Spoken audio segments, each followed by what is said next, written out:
सुधा की तरंगनी से लोग ब्रह्म भंगनी है। महाश्वेत रंगनी महान मन मानी है। इदम जय हंसनी सी मानसवंत सनी है। गुणीन पर संसनी सर्व जग जानी है। कबित सुधा की तरंगनी से लोग ब्रह्म भंगनी है। वाहिगुरु जी का खालसा वाहिगुरु जी की फतेह। सतगुरां दी साजी नवाजी, गुरु प्यारे गुरु सवारे, गुरु खालसा साध संगत जी। पातत पावन भगत वछल किरपा दे खजाने, जुगो जुग अटल सतगुरु। धन धन साहिब श्री गुरु ग्रंथ साहिब महाराज सच्चे पातशाह जी दी अपार किरपा रहमत बख्शिश का सदका गुरुद्वारा शहीद बाबा निहाल सिंह जी नगर तलन विखे संध्या के सजे हुए दीवाना विच सतगुरु सच्चे पातशाह जी की लड़ीवार इतिहास की कथा श्रवण करने के लिए जुड़ बैठे हाँ। श्री गुरु नानक प्रकाश दे विचों जगत गुरु साहिब श्री गुरु नानक देव जी महाराज जी का पवित्र जीवन लड़ीवार रूप में आपां श्रवण करते आ रहे हाँ। बीते कल आप रल मिल के जो प्रसंग विचारे आ सतगुरु नानक देव जी महाराज सच्चे पातशाह जी का शुभ विवाह माता सुलखणी जी दे नाल बटाले विखे होया। इत्थों बरात की विदायगी हुई, सुल्तानपुर बरात पहुंची। सुल्तानपुर तो बाद पिता मेहता कालू जी के मन के फुरने के मुताबिक उन्होंने आख्या कि हे पुत्र हुण तुहानू अपने जद्दी नगर चलना चाहिए है, क्योंकि तुहाडे माता तृप्ता जी बड़ी तीव्रता दे नाल बड़ी तीव्र इच्छा दे नाल तुहाडी राह तक रहे हैं। सतगुरु सच्चे पातशाह जी का तलवंडी विखे जाण का मन नहीं सी, जिस करके उन्हां दी तरफों भाई जयराम जी सतगुरु जी के जीजा जी ने आख्या कि इन्हां दा जाण दा मन भी नहीं है, दूजा मोदी खाने का काम जिहड़ा इन्हां दा, सो इन्हां तो बिना होर कोई नहीं संभाल सकता। कामकार दा करके जरूरी है इन्हां दा कि इत्थे ही रहन। उस वेले मेहता कालू जी कहते नहीं जरूर जाना चाहिए। सतगुरु नानक देव जी महाराज भी कहन लगे कि नहीं साडा जाण दा मन नहीं है। तो मेहता कालू जी कहन लगे कि मेरा करके नहीं, जे मेरे नाल तुहाडी नहीं बनती, बहुता हित प्रेम नहीं है, तो घट्टो घट्ट अपनी माता दा करके तो जरूर जाओ ना। और तुहाडा बहुत ही प्यारा सिख राय बुलार बजुर्ग वो भी तुहाडी राह तक रहा उड़ीक रहा है कि कदों तुहाडे दर्शन होण। इस करके उन्हां दी भावना नूं पूरी करन वास्ते आप जी जरूर आओ। कोलों भाई जयराम जी दे सत्कारयोग पिता भाई परमानंद जी ने भी सियाणी गल आखी कि सतगुरु नानक देव जी आप जी अपनी माता तृप्ता दे इक्को एक पुत्र हो, ते इकलौते पुत्र का विआह होया होवे ते अपनी घरवाली अपनी वोटी नूं नाल लैके अपनी माता दे कोल ना जावे, ये जिहड़ी रीति चंगी नहीं है, अनीति है, चंगी गल नहीं है। तुहानूं जरूर जाना चाहिए। तो उस वेले सतगुरु नानक देव जी महाराज सच्चे पातशाह जाण लई तैयार हो गए। अपनी जगह के उत्ते भाई बाला जी नूं मोदी खाने की हट साहब की सारी जिम्मेवारी सौंप के सतगुरु सच्चे पातशाह जी तलवंडी नगर विखे पहुँचे। तलवंडी जाके माता नूं मिले, माता दे पैरी हथ लाए, अपनी नूंह दे सुंदर मुखड़े नूं तक के माता गदगद हो गई। उत्थे भी वधाइयां मिलण लगियां, सारे नगर निवासी आके मिले। इस तरह सतगुरु पातशाह जी राय बुलार नूं भी जाके मिल के आए। ਹਰਦਿਆਲ ਪੁਰੋਹਿਤ ਜਿਸ ਨੇ ਸਤਿਗੁਰੂ ਨਾਨਕ ਦੇਵ ਮਹਾਰਾਜ ਸੱਚੇ ਪਾਤਸ਼ਾਹ ਜੀ ਦਾ ਨਾਮਕਰਨ ਕੀਤਾ ਸੀ, ਜਨਮ ਪੱਤਰੀ ਬਣਾਈ ਸੀ, ਉਹ ਵੀ ਦਰਸ਼ਨ ਕਰਨ ਵਾਸਤੇ ਆਇਆ। ਇਸੇ ਤਰ੍ਹਾਂ ਜਿਸ ਪਾਂਧੇ ਦੇ ਕੋਲੋਂ 35 ਅੱਖਰੀ ਸਤਿਗੁਰੂ ਨੇ ਪੜ੍ਹੀ ਸੀ, ਸੋ ਉਹ ਪਾਂਧਾ ਵੀ ਮਿਲਣ ਵਾਸਤੇ ਆਇਆ। ਅਤੇ ਜਿਸ ਮੌਲਵੀ ਦੇ ਕੋਲੋਂ ਮਲਾਣੇ ਦੇ ਕੋਲੋਂ ਸਤਿਗੁਰੂ ਨੇ ਸੰਸਕ੍ਰਿਤੀ ਪੜ੍ਹੀ ਸੀ, ਸੰਸਕ੍ਰਿਤ, ਉਹ ਵੀ ਮਿਲਣ ਆਇਆ। ਸਤਿਗੁਰੂ ਪਾਤਸ਼ਾਹ ਜੀ ਤੋਂ ਉਪਦੇਸ਼ ਲੈ ਕੇ ਨਿਹਾਲ ਹੋਏ। ਜੀਵਨ ਮੁਕਤੀ ਦਾ ਰਸਤਾ ਇਹਨਾਂ ਸਾਰਿਆਂ ਨੇ ਅਖਤਿਆਰ ਕੀਤਾ। ਸੋ ਇਹ ਪ੍ਰਸੰਗ ਬੀਤੇ ਕੱਲ੍ਹ ਆਪਾਂ ਸਰਵਣ ਕਰ ਚੁੱਕੇ ਹਾਂ। ਅੱਗੇ ਜਿਵੇਂ ਸਤਿਗੁਰੂ ਸੱਚੇ ਪਾਤਸ਼ਾਹ ਜੀ ਸੁਲਤਾਨਪੁਰ ਵਾਪਸ ਆਉਣਗੇ ਤਲਵੰਡੀ ਨਗਰ ਤੋਂ ਚੱਲ ਕੇ, ਜਿਵੇਂ ਮੋਦੀ ਦੀ ਕਾਰ, ਮੋਦੀ ਖਾਨੇ ਦਾ ਕੰਮ ਕਾਜ ਪਹਿਲਾਂ ਦੀ ਤਰ੍ਹਾਂ ਆ ਕੇ ਫਿਰ ਚਲਾਉਣਗੇ, ਬੇਪਰਵਾਹੀ ਦੇ ਨਾਲ ਉਦਾਰ ਸਖੀ ਦਾਤੇ ਬਣ ਕੇ ਖੁੱਲ੍ਹਾ ਦਾਨ ਕਰਨਗੇ। ਉਹ ਪ੍ਰਸੰਗ ਅੱਜ ਆ ਰਿਹਾ ਹੈ। ਆਓ ਬੜੇ ਪਿਆਰ ਦੇ ਨਾਲ ਸਰਵਣ ਕਰੀਏ। ਸਤਿਨਾਮ ਸ੍ਰੀ ਵਾਹਿਗੁਰੂ ਸਾਹਿਬ ਜੀ। ਕਬਿਤ ਸੁਦਾ ਕੀ ਤਰੰਗਨੀ ਸੇ ਜੋਗ ਬ੍ਰਹਮ ਭੰਗਨੀ ਹੈ। ਹਰ ਇੱਕ ਅਧਿਆਏ ਦੀ ਆਰੰਭਤਾ ਦੇ ਉੱਤੇ ਕਵੀ ਭਾਈ ਸੰਤੋਖ ਸਿੰਘ ਜੀ ਨੇ ਆਪਣਾ ਇਸ਼ਟਾ ਭਾਵ ਜਣਾਉਂਦਿਆਂ ਹੋਇਆ ਦਸੇ ਪਾਤਸ਼ਾਹੀਆਂ ਦੇ ਮੰਗਲ ਕੀਤੇ ਹਨ। ਇੱਥੇ ਸਤਿਗੁਰੂ ਸੱਚੇ ਪਾਤਸ਼ਾਹ ਜੀ ਦੇ ਆਤਮਾ ਦਾ ਸਰੂਪ, ਆਤਮਿਕ ਜੋਤ, ਧੰਨ ਸ਼੍ਰੀ ਗੁਰੂ ਗ੍ਰੰਥ ਸਾਹਿਬ ਜੀ ਮਹਾਰਾਜ ਜੀ ਦੀ ਬਾਣੀ ਦਾ ਮੰਗਲਾਚਰਨ ਕਵੀ ਭਾਈ ਸੰਤੋਖ ਸਿੰਘ ਜੀ ਅਧਿਆਏ ਦੀ ਸ਼ੁਰੂਆਤ ਦੇ ਉੱਤੇ ਕਰ ਰਹੇ ਹਨ ਕਿ ਸਤਿਗੁਰੂ ਸੱਚੇ ਪਾਤਸ਼ਾਹ ਜੀ ਦੀ ਜਿਹੜੀ ਗੁਰਬਾਣੀ ਹੈ, ਸੁਧਾ ਕੀ ਤਰੰਗਨੀ ਸੀ ਰੋਗ ਭ੍ਰਮ ਭੰਗਨੀ ਹੈ। ਸਤਿਗੁਰੂ ਜੀ ਦੀ ਜਿਹੜੀ ਬਾਣੀ ਹੈ, ਸੁਧਾ ਨਾਮ ਅੰਮ੍ਰਿਤ ਦਾ ਹੈ, ਤਰੰਗਣੀ ਨਾਮ ਨਦੀ ਦਾ ਹੈ। ਅੰਮ੍ਰਿਤ ਦੀ ਨਦੀ ਵਾਂਗੂ ਗੁਰੂ ਕੀ ਬਾਣੀ ਹੈ ਔਰ ਹਰ ਪ੍ਰਕਾਰ ਦੇ ਰੋਗਾਂ ਨੂੰ, ਹਰ ਪ੍ਰਕਾਰ ਦੇ ਭਰਮਾਂ ਨੂੰ ਭੰਗਣ ਕਰਨ ਵਾਲੀ ਹੈ, ਖਤਮ ਕਰਨ ਵਾਲੀ ਹੈ, ਨਾਸ਼ ਕਰਨ ਵਾਲੀ ਹੈ। ਅੰਮ੍ਰਿਤ ਦੀ ਨਦੀ ਵਾਂਗੂ ਭਰਮ ਰੂਪੀ ਰੋਗ ਨੂੰ ਦੂਰ ਕਰਨ ਵਾਲੀ ਸਤਿਗੁਰੂ ਜੀ ਦੀ ਬਾਣੀ ਹੈ। ਮਹਾਸਵੇਤ ਰੰਗਨੀ ਮਹਾਨ ਮਨ ਮਾਨੀ ਹੈ। ਔਰ ਮਹਾ ਸਵੇਤ ਰੰਗਣੀ, ਮਹਾਨ ਹੀ ਚਿੱਟੇ ਰੰਗ, ਉਜਲੇ ਰੰਗ ਵਾਲੀ ਮਹਾਨ ਪਵਿੱਤਰ ਹੈ ਗੁਰੂ ਕੀ ਬਾਣੀ। ਔਰ ਸਭ ਨੇ ਦੁਨੀਆ ਦੇ ਵਿੱਚ ਇਸ ਗੁਰੂ ਕੀ ਬਾਣੀ ਨੂੰ ਮਹਾਨ ਮੰਨਿਆ ਹੈ, ਸਭ ਨੂੰ ਡਾਢੀ ਪਿਆਰੀ ਲੱਗਣ ਵਾਲੀ ਹੈ। ਵਿਦੋਂ ਜੈ ਹੰਸਨੀ ਸੀ ਮਾਨਸ ਵੰਸਨੀ ਸੀ ਹੈ ਗੁਨੀਨ ਪ੍ਰਸੰਸਨੀ। ਵਿਦੋਂ ਜੈ ਹੰਸਨੀ ਸੀ ਮਾਨਸ ਕੰਸਨੀ ਹੈ। ਸੋ ਜਾਂ ਕਹਿੰਦੇ ਇਉਂ ਕਹਿ ਲਓ ਵੀ ਇਹ ਗੁਰੂ ਕੀ ਬਾਣੀ, ਸੋ ਇਹ ਹੰਸਾਂ ਦੀ ਹੰਸਣੀ ਦੀ ਤਰ੍ਹਾਂ ਹੈ। ਜਿਵੇਂ ਸਤਸੰਗ ਦਾ ਸਰੋਵਰ ਹੈ, ਮਾਨ ਸਰੋਵਰ ਹੈ, ਅਤੇ ਸਤਸੰਗ ਦੇ ਸਰੋਵਰ ਦੇ ਵਿੱਚ ਹੰਸਣੀਆਂ ਦੇ ਵਾਂਗੂ ਸ਼ੋਭਾ ਪਾਉਣ ਵਾਲੀ ਇਹ ਗੁਰੂ ਕੀ ਬਾਣੀ ਹੈ। ਮਾਨ ਸਰੋਵਰ ਹੰਸਾਂ ਤੋਂ ਬਿਨਾਂ ਕਦੇ ਸ਼ੋਭਾ ਨਹੀਂ ਪਾਉਂਦੇ। ਇਸੇ ਪ੍ਰਕਾਰ ਸਤਸੰਗ ਉੱਥੇ ਹੀ ਸਾਧ ਸੰਗਤ ਜੀ ਅਸਲ ਵਿੱਚ ਸਤ ਦਾ ਸੰਗ ਹੈ ਜਿੱਥੇ ਗੁਰੂ ਕੀ ਬਾਣੀ ਹੈ। ਕਵੀ ਜੀ ਕਹਿੰਦੇ ਇਹ ਗੁਰੂ ਕੀ ਬਾਣੀ ਸਤਸੰਗ ਰੂਪੀ ਸਰੋਵਰ ਦੇ ਉੱਤੇ ਹੰਸਣੀਆਂ ਦੀ ਤਰ੍ਹਾਂ ਸ਼ੋਭਾ ਪਾਉਣ ਵਾਲੀ ਹੈ। ਗੁਨੀਨ ਪ੍ਰਸੰਸਨੀ ਸਰਬ ਜਗ ਜਾਨੀ ਹੈ। ਸਾਰੇ ਜਿੰਨੇ ਗੁਣੀ ਜਨ ਲੋਕ ਹਨ, ਗੁਣਵਾਨ ਬੁੱਧੀਵਾਨ ਲੋਕ ਹਨ, ਉਹਨਾਂ ਸਾਰਿਆਂ ਨੇ ਇਸ ਗੁਰਬਾਣੀ ਦੀ ਪ੍ਰਸ਼ੰਸਾ ਕੀਤੀ ਹੈ। ਅਤੇ ਸਾਰੇ ਜਹਾਨ ਦੇ ਵਿੱਚ ਇਹ ਗੁਰੂ ਕੀ ਬਾਣੀ ਜਿਹੜੀ ਜਾਣੀ ਜਾਣ ਵਾਲੀ ਹੈ, ਸਾਰਾ ਸੰਸਾਰ ਇਸ ਨੂੰ ਜਾਣਦਾ ਹੈ ਕਿ ਗੁਰੂ ਕੀ ਬਾਣੀ ਮਹਾਨ ਹੈ। ਆਗਿਆ ਭਈ ਅਕਾਲ ਕੀ ਤਬੈ ਚਲਾਇਓ ਪੰਥ, ਸਭ ਸਿੱਖਨ ਕੋ ਹੁਕਮ ਹੈ ਗੁਰੂ ਮਾਨਿਓ ਗ੍ਰੰਥ। ਗੁਰਬਾਣੀ ਦੀ ਮਹਿਮਾ ਤੋਂ ਸਾਰਾ ਸੰਸਾਰ ਜਾਣੂ ਹੈ। ਵਿਦੋਂ ਚੰਦ ਚਾਂਦਨੀ ਸੇ ਮੋਹ ਕਾਮ ਮੰਦਨੀ ਹੈ। ਜਾਂ ਫਿਰ ਕਹਿੰਦੇ ਜਿਵੇਂ ਚੰਦਰਮਾ ਦੀ ਚਾਂਦਨੀ ਹੁੰਦੀ ਹੈ ਨਾ, ਉਸ ਤਰੀਕੇ ਇਹ ਗੁਰੂ ਕੀ ਬਾਣੀ ਹੈ।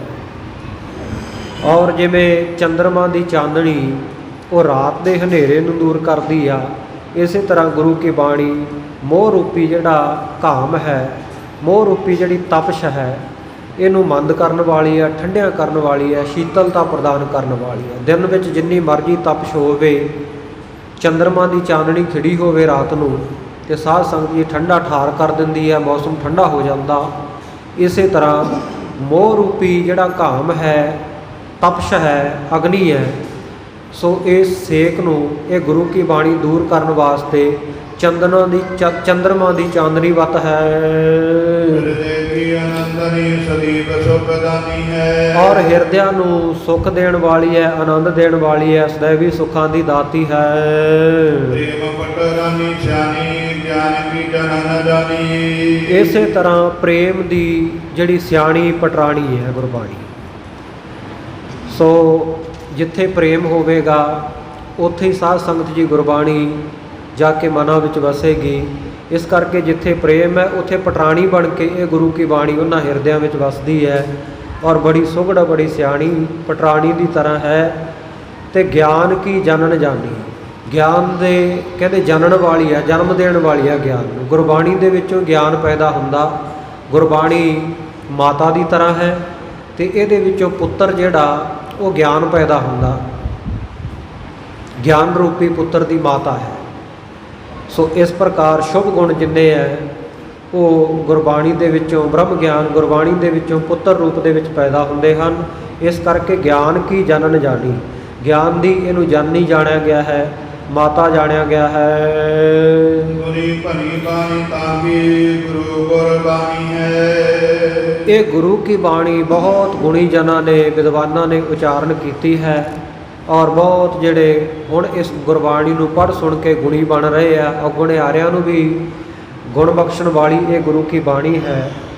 ਸੋ ਜਿਹੜੇ ਗੁਣੀ ਜਨ ਇਸ ਗੁਰਬਾਣੀ ਨੂੰ ਉਚਾਰਦੇ ਆ, ਜਿਹੜੇ ਗੁਣੀ ਜਨ ਇਸ ਗੁਰਬਾਣੀ ਨੂੰ ਸ਼ਰਧਾ ਦੇ ਨਾਲ ਪੜ੍ਹਦੇ ਆ, ਕਵੀ ਜੀ ਕਹਿੰਦੇ ਤਾਂ ਕਿ ਗੁਰੂ ਗੁਰਬਾਣੀ ਹੈ, ਉਹਨਾਂ ਦੇ ਗੁਰੂ ਰੂਪ ਵੀ ਇਹ ਗੁਰਬਾਣੀ ਹੈ।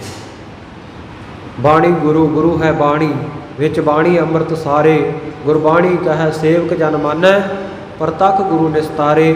ਭਾਵੇਂ ਕਿ ਗੁਣੀ ਜਨਾਂ ਦੇ ਮਹਾਂਪੁਰਖਾਂ ਦੇ ਸਤਿਗੁਰੂ ਸਾਹਿਬ ਜੀ ਦੇ ਮੁਖਾਰਬਿੰਦ ਦੁਆਰਾ ਇਹ ਗੁਰਬਾਣੀ ਉਚਾਰਨ ਕੀਤੀ ਹੈ, ਪਰ ਸਤਿਗੁਰੂ ਸਾਹਿਬ ਜੀ ਨੇ ਵੀ ਇਸ ਗੁਰਬਾਣੀ ਨੂੰ ਗੁਰੂ ਮੰਨਿਆ ਹੈ।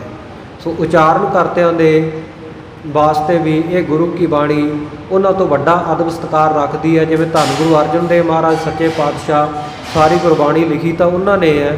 ਪੋਥੀ ਪਰਮੇਸ਼ਰ ਕਾ ਥਾਨ ਆਦਿ ਗ੍ਰੰਥ ਸਾਹਿਬ ਦਾ ਸੰਪਾਦਨ ਭਾਈ ਗੁਰਦਾਸ ਜੀ ਨੂੰ ਲਿਖਾਰੀ ਲਾ ਕੇ ਰਾਮਸਰ ਸਾਹਿਬ ਦੀ ਧਰਤੀ ਉੱਤੇ ਸਤਿਗੁਰੂ ਅਰਜਨ ਦੇਵ ਮਹਾਰਾਜ ਸੱਚੇ ਪਾਤਸ਼ਾਹ ਨੇ ਕਰਵਾਇਆ।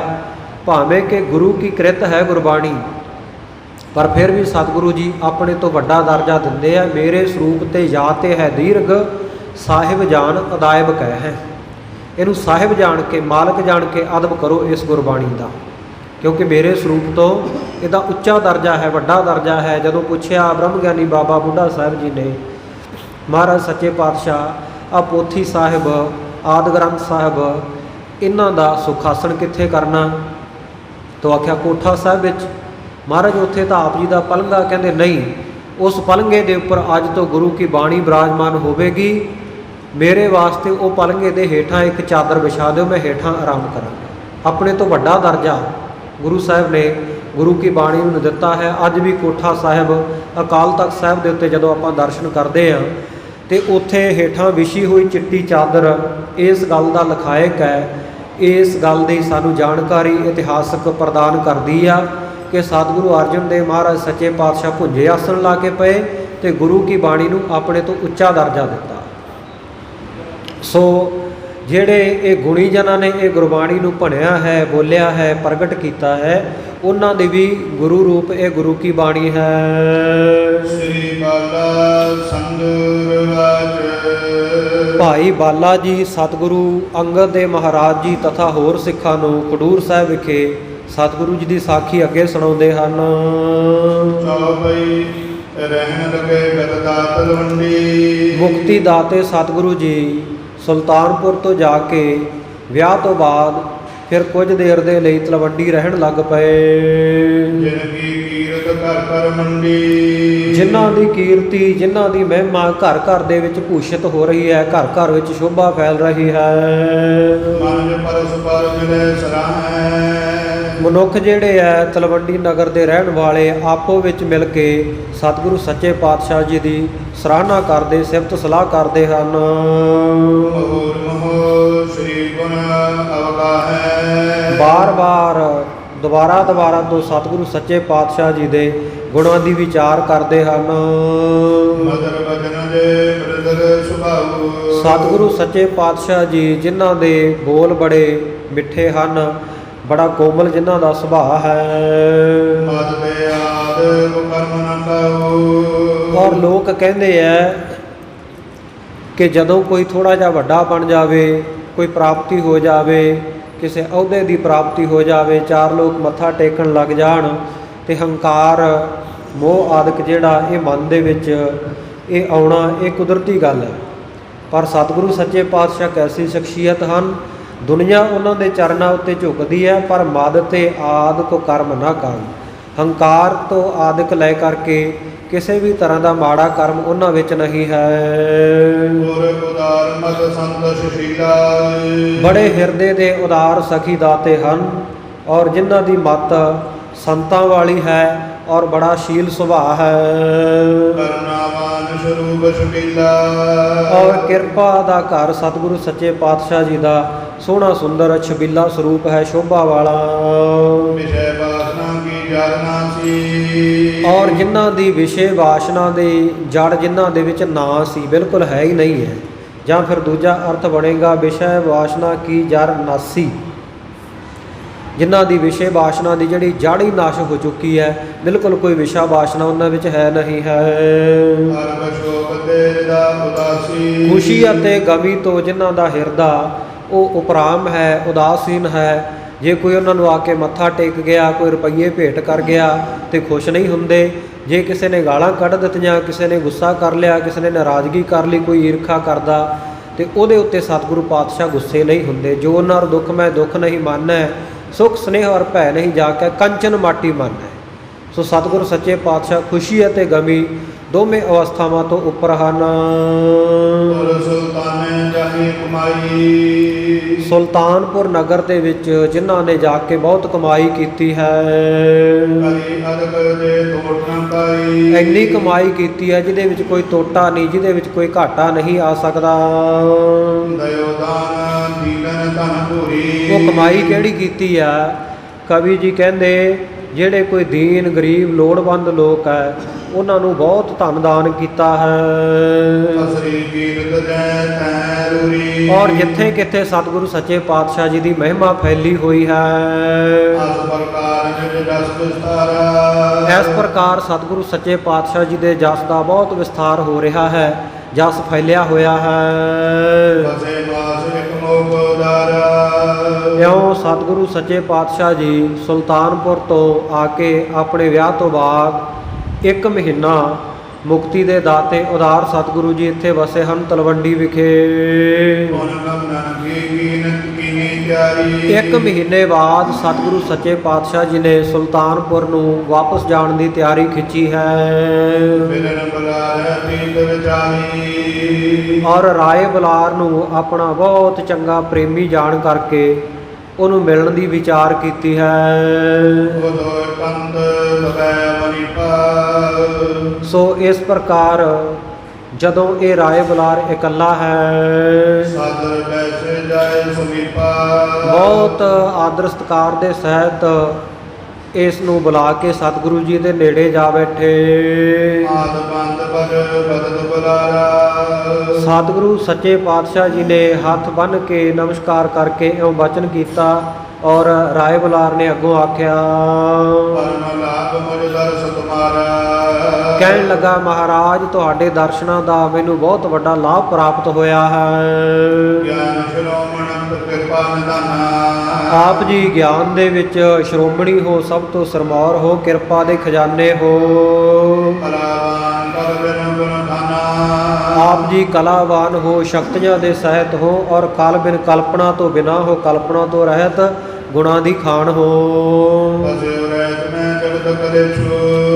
ਮੈਂ ਤਾਂ ਮਹਾਰਾਜ ਹਮੇਸ਼ਾ ਜਗਤ ਦੇ ਕਲੇਸ਼ਾਂ ਵਿੱਚ, ਝਗੜੇ ਝਾਂਜਿਆਂ ਵਿੱਚ ਫਸਿਆ ਰਿਹਾ ਹਾਂ। ਆਪ ਜੀ ਦਾ ਉਪਦੇਸ਼ ਪ੍ਰਾਪਤ ਕਰਨ ਦੀ ਮੇਰੇ ਮਨ ਵਿੱਚ ਲਾਲਸਾ ਇੱਛਾ ਹੈ। ਪਰ ਮਹਾਰਾਜ ਸੱਚੇ ਪਾਤਸ਼ਾਹ ਆਪ ਜੀ ਮੈਨੂੰ ਉਪਦੇਸ਼ ਕਿਉਂ ਨਹੀਂ ਦਿੰਦੇ ਅਧਿਕਾਰੀ ਜਾਣ ਕੇ? ਮਹਾਰਾਜ ਮੈਂ ਤੁਹਾਡੀ ਸ਼ਰਨ ਆਇਆ, ਹੁਣ ਮੇਰੇ ਬੰਧਨ ਕਿਉਂ ਨਹੀਂ ਕੱਟਦੇ? ਮੇਰੇ ਤੇ ਕਿਰਪਾ ਕਰੋ, ਬੰਧਨ ਕੱਟ ਦੇਵੋ। ਉਸ ਵੇਲੇ ਆਪਣੇ ਕਮਲ ਵਰਗੇ ਮੁਖੜੇ ਤੋਂ ਸਤਿਗੁਰੂ ਸੱਚੇ ਪਾਤਸ਼ਾਹ ਜੀ ਬੋਲੇ, ਸਿਮਰੋ ਸਤਨਾਮ ਸੁਖ ਸਤਨਾਮ। ਹੇ ਰਾਏ ਗੁਲਾਰ ਜੀ, ਹਮੇਸ਼ਾ ਆਪਣੇ ਮੁਖਾਰ ਬਿੰਦ ਤੋਂ, ਆਪਣੇ ਮੂੰਹ ਦੇ ਵਿੱਚੋਂ ਸਤਨਾਮ ਵਾਹਿਗੁਰੂ ਦਾ ਜਾਪ ਕਰੋ, ਜਿਹੜਾ ਸੁੱਖਾਂ ਦਾ ਸਾਧਨ, ਸੁੱਖਾਂ ਦਾ ਘਰ ਹੈ। ਲਗਿਓ ਹਮਾਓ ਪੰਗ ਜਿਉ ਸੰਗਾਰ। ਪ੍ਰਮਾਣ ਦਿੱਤਾ ਇੱਥੇ ਬੜਾ ਸੋਹਣਾ ਕਵੀ ਭਾਈ ਸੰਤੋਖ ਸਿੰਘ ਜੀ ਨੇ ਸਤਿਗੁਰੂ ਜੀ ਦੇ ਮੁਖੋਂ ਕਹਾਇਆ ਹੈ ਕਿ ਸਤਿਗੁਰੂ ਪਾਤਸ਼ਾਹ ਕਹਿਣ ਲੱਗੇ ਕਿ ਸਤਨਾਮ ਵਾਹਿਗੁਰੂ ਜਿਹੜਾ, ਇਹ ਵਾਹਿਗੁਰੂ ਦਾ ਨਾਮ, ਵਾਹਿਗੁਰੂ ਦਾ ਜਿਹੜਾ ਸਿਮਰਨ ਹੈ, ਇਹ ਕਹਿੰਦੇ ਇਉਂ ਜਾਣ ਲਓ ਜਿਵੇਂ ਕਹਿੰਦੇ ਹਮਾਊ ਪੰਖੀ ਦਾ ਜਿਹੜਾ ਖੰਭ ਹੈ ਉਹਦੇ ਨਾਲ ਲੱਗ ਕੇ। ਜਗ ਛੁਟੈ ਧਨ ਦੇ ਸੁਖ ਤੇ ਸੋ ਪਤੰਗਾ। ਕਹਿੰਦੇ ਤੀਰ ਹਮਾਯੂ ਪੰਛੀ ਦੇ ਖੰਭ ਦੇ ਨਾਲ ਲੱਗਿਆ ਹੋਵੇ, ਜੁੜਿਆ ਹੋਵੇ, ਜਦੋਂ ਧਨੁੱਖ ਦੇ ਵਿੱਚੋਂ ਹਮਾਯੂ ਪੰਛੀ ਦੇ ਖੰਭ ਦੇ ਨਾਲ ਬੰਨ੍ਹਿਆ ਹੋਇਆ ਛੱਡਿਆ ਜਾਂਦਾ, ਚਲਾਇਆ ਜਾਂਦਾ ਹੈ।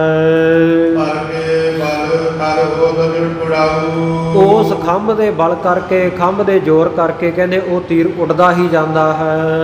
ਪਹੁੰਚੈ ਸੋ ਜੈ ਦੇਸ਼ ਹਮਾਊ। ਤੇ ਉਹ ਦੇਵ ਲੋਕ ਵਿੱਚ, ਆਕਾਸ਼ ਲੋਕ ਦੇ ਵਿੱਚ ਜਿੱਥੇ ਹਮਾਯੂ ਪੰਛੀ ਦਾ ਦੇਸ਼ ਹੈ, ਉੱਥੇ ਜਾ ਪਹੁੰਚਦਾ। ਹਮਾਯੂ ਪੰਛੀ ਜਾਂ ਹਉਮੈ ਪੰਛੀ, ਸਾਧ ਸੰਗਤ, ਇਹ ਦੇਵ ਲੋਕ ਦੇ ਆਕਾਸ਼ ਦੇ ਵਿੱਚ ਰਹਿਣ ਵਾਲਾ ਇੱਕ ਪੰਛੀ ਹੈ, ਜਿਸ ਦਾ ਕੋਈ ਵੀ ਅੰਗ ਸਾਧ ਸੰਗਤ ਕਿਸੇ ਹੋਰ ਲੋਕ ਦੇ ਵਿੱਚ ਲਿਜਾਇਆ ਜਾਵੇ ਨਾ, ਉੱਥੇ ਉਹ ਠਹਿਰਦਾ ਨਹੀਂ, ਵਾਪਸ ਆਪਣੇ ਦੇਸ਼ ਦੇ ਵਿੱਚ ਚਲਿਆ ਜਾਂਦਾ। ਇਸੇ ਤਰ੍ਹਾਂ ਸਤਿਗੁਰੂ ਪਾਤਸ਼ਾਹ ਕਹਿ ਰਹੇ ਹੈ, ਕਹਿੰਦੇ ਹਮਾਯੂ ਪੰਛੀ ਦੇ ਖੰਭ ਦੇ ਨਾਲ ਜੇ ਤੀਰ ਵੀ ਬੰਨ੍ਹ ਦਿੱਤੇ ਜਾਣ ਨਾ, ਉਹ ਤੀਰਾਂ ਨੂੰ ਵੀ ਆਪਣੇ ਦੇਸ਼ ਲੈ ਜਾਂਦੇ ਆ, ਤੀਰ ਮੁੜ ਕੇ ਵਾਪਸ ਧਰਤੀ 'ਤੇ ਨਹੀਂ ਡਿੱਗਦੇ।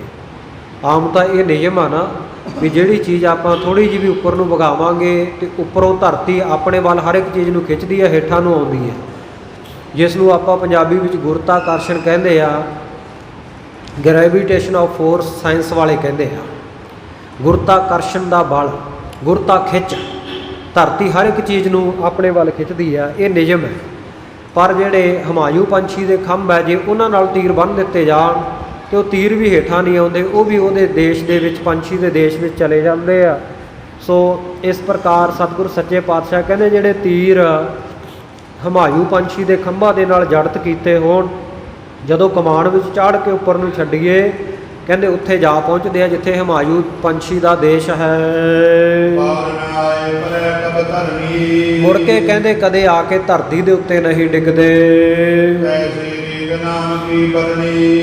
ਇਸੇ ਪ੍ਰਕਾਰ ਜਿਹੜੀ ਨਾਮ ਦੀ ਰੀਤੀ ਵਰਣਨ ਕੀਤੀ ਹੈ, ਜਿਹੜਾ ਵੀ ਕੋਈ ਮਨੁੱਖ ਮਾਤਰ, ਜਿਹੜਾ ਵੀ ਜੀਵ ਇਕਾਗਰਤਾ ਦੇ ਸਹਿਤ ਇੱਕ ਮਨ ਹੋ ਕੇ ਦਿਨ ਰਾਤ ਸਿਮਰਨ ਕਰਦਾ ਹੈ, ਕਹਿੰਦੇ ਉਹ ਫਿਰ ਉਹਦਾ ਦੇਹ ਅਧਿਆਸ ਟੁੱਟ ਜਾਂਦਾ ਹੈ। ਜਦੋਂ ਉਹਦਾ ਸਰੀਰ ਛੁੱਟਦਾ ਹੈ ਤੇ ਉਸ ਵੇਲੇ ਜਿਵੇਂ ਖੰਭ ਦੇ ਨਾਲ ਸੰਗ ਹੋਇਆ ਤੀਰ ਦਾ ਤੇ ਉਹਨੂੰ ਆਪਣੇ ਦੇਸ਼ ਲੈ ਗਿਆ, ਇਸੇ ਤਰ੍ਹਾਂ ਜਿਨ੍ਹਾਂ ਨੇ ਨਾਮ ਦਾ ਸੰਗ ਕੀਤਾ, ਸਿਮਰਨ ਕੀਤਾ, ਸਿਮਰਨ ਫਿਰ ਉਹਨਾਂ ਨੂੰ ਆਪਣੇ ਦੇਸ਼ ਲੈ ਜਾਵੇਗਾ। ਜਿੱਥੇ ਉਹ ਨਾਮੀ ਜਿਹਦਾ ਨਾਮ ਜਪਦੇ ਆ ਵਾਹਿਗੁਰੂ ਦਾ, ਉਹਦਾ ਸੋਹਣਾ ਦੇਸ਼ ਹੈ। ਉਸ ਦੇਸ਼ ਦੇ ਵਿੱਚ ਨਿਰੰਕਾਰ ਕੈ ਦੇਸ ਜਾਹੇ ਤਾ ਸੁਖ ਲਹਿ ਹੈ ਮਹੱਲ। ਸੱਚਖੰਡ ਵਸੈ ਨਿਰੰਕਾਰ, ਜਿੱਥੇ ਉਹ ਵਾਹਿਗੁਰੂ ਨਿਰੰਕਾਰ ਵਸਦਾ ਹੈ, ਉਸ ਦੇਸ਼ ਦੇ ਵਿੱਚ ਫਿਰ ਉਹ ਜੀਵ ਚਲਿਆ ਜਾਂਦਾ ਹੈ। ਮੁੜ ਕੇ ਸੰਸਾਰ ਦੇ ਵਿੱਚ ਉਹ ਦੇਹੀ ਨਹੀਂ ਧਾਰਦਾ, ਉਹਦਾ ਜੰਮਣਾ ਮਰਨਾ ਕੱਟਿਆ ਜਾਂਦਾ। ਜਮ ਜਮ ਮਰੈ ਮਰੈ ਫਿਰ ਜੰਮੈ, ਬਹੁਤ ਸਜਾਏ ਪਿਆ ਦੇਸ਼ ਲੰਮੈ। ਇਸ ਖਲ ਜਗਣ ਦੇ ਵਿੱਚੋਂ, ਇਸ ਜਨਮ ਮਰਨ ਦੇ ਚੱਕਰ ਵਿੱਚੋਂ, 84 ਲੱਖ ਜੂਨ ਦੇ ਚੱਕਰ ਵਿੱਚੋਂ ਉਹ ਨਿਕਲ ਜਾਂਦਾ ਹੈ। ਸਤਨਾਮ ਕੇ ਭੇਜੋ ਸਨੇਹੀ। ਇਸ ਕਰਕੇ ਉਹ ਵਾਹਿਗੁਰੂ ਦਾ ਜਿਹੜਾ ਸੱਚਾ ਨਾਮ ਹੈ, ਸਦੀਵ ਰਹਿਣ ਵਾਲਾ ਸਤਨਾਮ ਹੈ, ਜਿਹਦਾ ਤਿੰਨੇ ਕਾਲਾਂ ਵਿੱਚ ਅੰਤ ਨਹੀਂ ਹੁੰਦਾ, ਤ੍ਰਈ ਕਾਲ ਅਵਤਵੰ ਸਤਤਵੰ। ਸੋ ਉਹ ਵਾਹਿਗੁਰੂ ਦੇ ਨਾਮ ਨਾਲ ਜਿਹੜਾ ਵੀ ਕੋਈ ਜੁੜ ਗਿਆ, ਉਹਦਾ ਜਿਸਨੇ ਸਿਮਰਨ ਕੀਤਾ, ਉਸ ਦੇ ਸਿਮਰਨ ਦੇ ਨਾਲ ਜਿਹਨੇ ਪ੍ਰੇਮ ਕੀਤਾ, ਕਹਿੰਦੇ ਉਪਦੇਸ਼ ਸੁਣ ਕੇ ਜਿਨ੍ਹਾਂ ਦੀ ਇਸ ਨਾਮ ਦੇ ਵਿੱਚ ਲਿਵ ਲੱਗ ਗਈ। ਜਾਗਿਓ ਪਰਮ ਪ੍ਰੇਮ ਅਬਰਮ। ਫਿਰ ਉਹਨਾਂ ਦੇ ਮਨ ਦੇ ਵਿੱਚ ਸਿਮਰਨ ਦੇ ਪ੍ਰਤੀ ਬਹੁਤ ਭਾਰਾ ਜਿਹੜਾ ਮਹਾਨ ਪ੍ਰੇਮ, ਸੁੰਦਰ ਪ੍ਰੇਮ ਜਾਗ ਪੈਂਦਾ ਹੈ। ਕਹਿਤ ਤੇਰਾ ਹਵੈ ਦੀਨ ਬਹੋਰੀ। ਇਉਂ ਸਤਿਗੁਰ ਸੱਚੇ ਪਾਤਸ਼ਾਹ ਜੀ ਨੇ ਬਚਨ ਆਖੇ। ਦਰਸ ਲਾਲ ਸਾਧ ਦੇ ਨ ਤੋਰੀ। ਸਤਿਗੁਰੂ ਜੀ ਦੇ ਵਚਨ ਸੁਣ ਕੇ ਬੜਾ ਦੀਨ ਹੋ ਕੇ, ਨਿਮਰਤਾਵਾਨ ਹੋ ਕੇ ਰਾਏ ਬੁਲਾਰ ਕਹਿਣ ਲੱਗਾ ਕਿ ਮਹਾਰਾਜ, ਤੁਹਾਡੇ ਦਰਸ਼ਨਾਂ ਦੀ ਜਿਹੜੀ ਇੱਛਾ ਮੇਰੇ ਮਨ ਦੇ ਵਿੱਚ ਉਹ ਥੋੜੀ ਨਹੀਂ ਬਲਕਿ ਬਹੁਤ ਜ਼ਿਆਦਾ ਹੈ।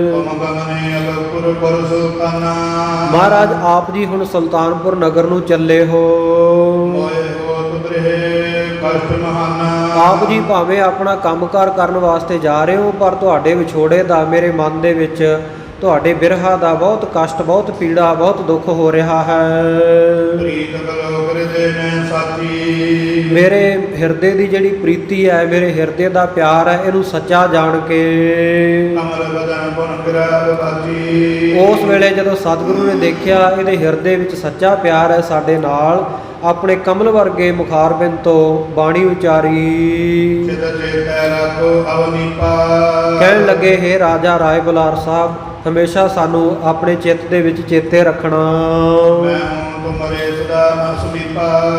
ਮੈਂ ਭਾਵੇਂ ਸਰੀਰ ਕਰਕੇ ਤੁਹਾਡੇ ਤੋਂ ਦੂਰ ਜਾ ਰਿਹਾ, ਪਰ ਮੈਨੂੰ ਸਦਾ ਅੰਗ ਸੰਗ ਸਮਝਣਾ, ਮੈਂ ਸਦਾ ਤੁਹਾਡੇ ਨਾਲ ਹਾਂ। ਇਸ ਪ੍ਰਕਾਰ ਰਾਏ ਬੁਲਾਰ ਨੂੰ ਹਿਰਦੇ ਵਿੱਚ ਧੀਰਜ ਹੌਸਲਾ ਦੇ ਕੇ ਗੁਣਾਂ ਦੇ ਸਾਗਰ ਸਤਿਗੁਰੂ ਸੱਚੇ ਪਾਤਸ਼ਾਹ ਘਰ ਆ ਪਹੁੰਚੇ। ਸਤਿਗੁਰੂ ਜੀ ਦੀ ਮਾਤਾ ਤ੍ਰਿਪਤਾ ਜੀ ਬਹੁਤ ਪ੍ਰੇਮ ਵਧਾ ਕੇ ਮਨ ਵਿੱਚ ਇਹਨਾਂ ਨੂੰ ਮਿਲੇ। ਜਿਵੇਂ ਵਿਛੜੇ ਹੋਏ ਵੱਛੇ ਨੂੰ ਲਵੇਰੀ ਗਊ ਮਿਲਦੀ ਹੈ, ਇਉਂ ਮਾਤਾ ਆਪਣੇ ਪੁੱਤਰ ਨੂੰ ਮਿਲੀ ਹੈ।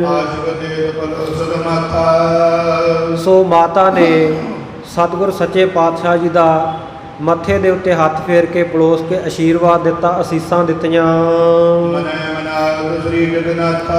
ਨਾਲੇ ਮਾਤਾ ਪੁੱਤਰ ਦੇ ਮੱਥੇ ਦੇ ਉੱਤੇ ਪਿਆਰ ਨਾਲ ਹੱਥ ਫੇਰ ਰਹੀ, ਅਸੀਸਾਂ ਦੇ ਰਹੀ ਹੈ ਮਨੋ ਮਨੀ, ਨਾਲੇ ਵਾਹਿਗੁਰੂ ਪਰਮੇਸ਼ਰ ਨੂੰ ਯਾਦ ਕਰਦੀ ਹੈ।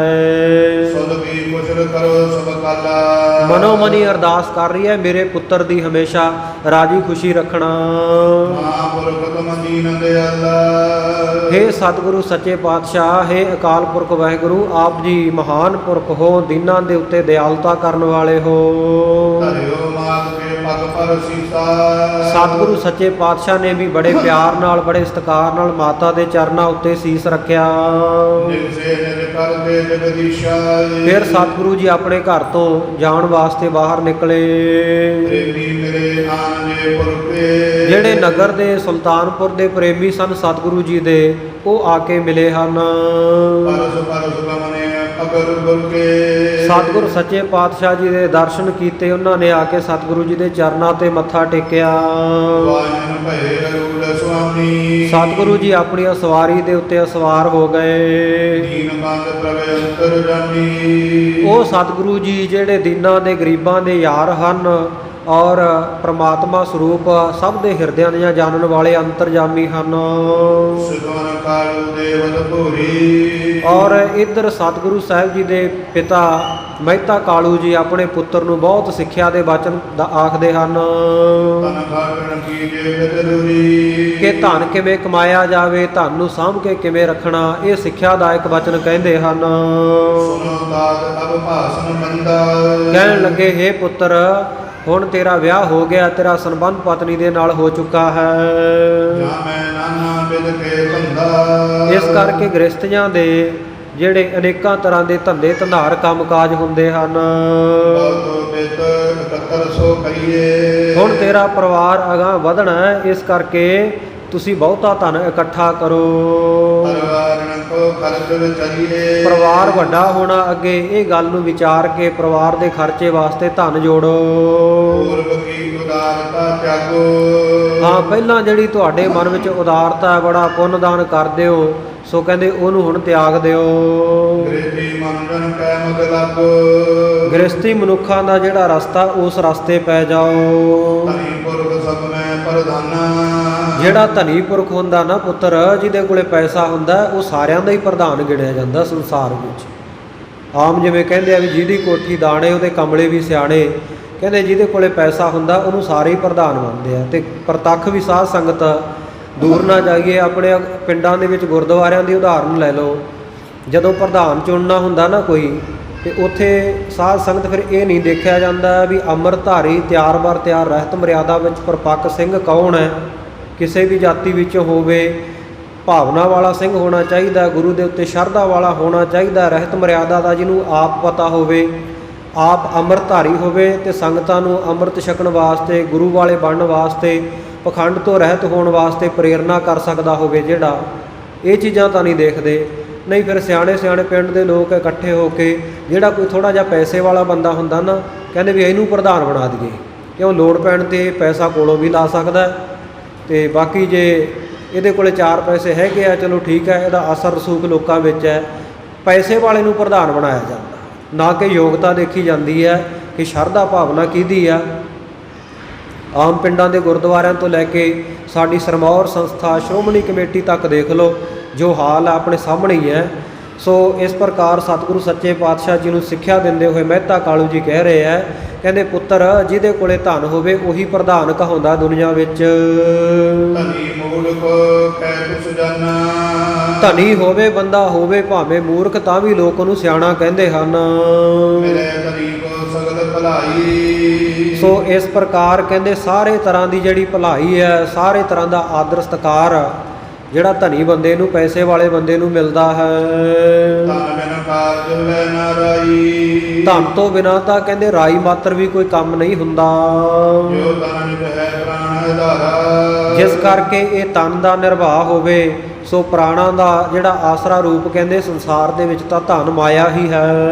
ਜੋ ਧਨ ਦੇ ਸਭ ਜਗ ਵਿਵਹਾਰਾ। ਸੋ ਜਿਵੇਂ ਕਹਿੰਦੇ ਤਨ ਜਿਹੜਾ ਸਰੀਰ ਹੈ ਇਹ ਪ੍ਰਾਣਾਂ ਦੇ ਆਸਰੇ ਹੈ ਨਾ, ਸਾਹਾਂ ਦੇ ਆਸਰੇ ਚੱਲਦਾ।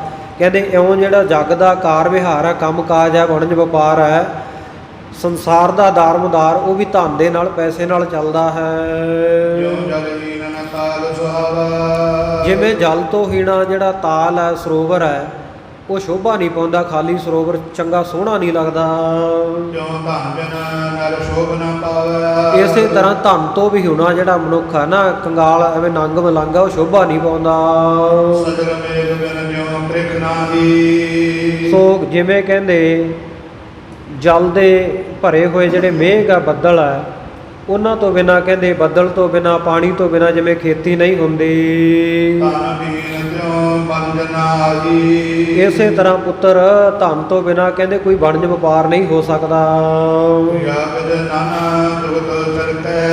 ਇਸ ਪ੍ਰਕਾਰ ਅਨੇਕਾਂ ਤਰ੍ਹਾਂ ਦੀਆਂ ਜੁਗਤੀਆਂ ਉਚਾਰਨ ਕਰਕੇ, ਸਮਝਾਵਤ ਕਾਲੂ ਹਿਤ ਕਰਤੈ। ਬੜਾ ਹਿਤ ਕਰਕੇ, ਪ੍ਰੇਮ ਕਰਕੇ ਮਹਿਤਾ ਕਾਲੂ ਜੀ ਆਪਣੇ ਪੁੱਤਰ ਨੂੰ ਸਮਝਾਉਂਦੇ ਹਨ। ਬਰਾਬਰ ਪਾਕਤ ਬਚਨ ਜਥਾ ਜੀ। ਸਤਿਗੁਰੂ ਪਾਤਸ਼ਾਹ ਕਹਿਣ ਲੱਗੇ, ਹੇ ਪਿਤਾ ਜੀ, ਜਿਵੇਂ ਆਪ ਜੀ ਨੇ ਸੋਹਣੇ ਬਚਨ ਆਖੇ ਹਨ, ਭਲੀ ਬਾਤ ਕਦ ਕਣੂ ਤਥਾ ਜੀ। ਇਹ ਬਹੁਤ ਸੋਹਣੀ ਗੱਲ ਤੁਸੀਂ ਮੈਨੂੰ ਦੱਸੀ ਹੈ, ਮੈਂ ਇਸੇ ਤਰ੍ਹਾਂ ਕਰਾਂਗਾ। ਅਸ ਕੈ ਕੀਨੀ ਪੁਨ ਪਦ ਵੰਦਨ। ਇਉਂ ਕਹਿ ਕੇ ਸਤਿਗੁਰੂ ਜੀ ਨੇ ਦੁਬਾਰਾ ਪਿਤਾ ਜੀ ਦੇ ਚਰਨਾਂ ਤੇ ਮੱਥਾ ਟੇਕਿਆ। ਬਵਨੇ ਮਾਰਗ ਦੇ ਦੋਗਨ ਬੰਦਨ। ਹਾਂ, ਦੁੱਖਾਂ ਨੂੰ ਕੱਟਣ ਵਾਲੇ, ਹਰ ਪ੍ਰਕਾਰ ਦੇ ਔਗਣਾਂ ਨੂੰ ਕੱਟਣ ਹਾਰੇ ਸਤਿਗੁਰੂ ਸੱਚੇ ਪਾਤਸ਼ਾਹ ਜੀ ਫਿਰ ਆਪਣੇ ਰਸਤੇ ਚੱਲ ਪਏ। ਮੰਦ ਸੁਲਗਣੀ ਸਾਸੂ ਤਰਨ।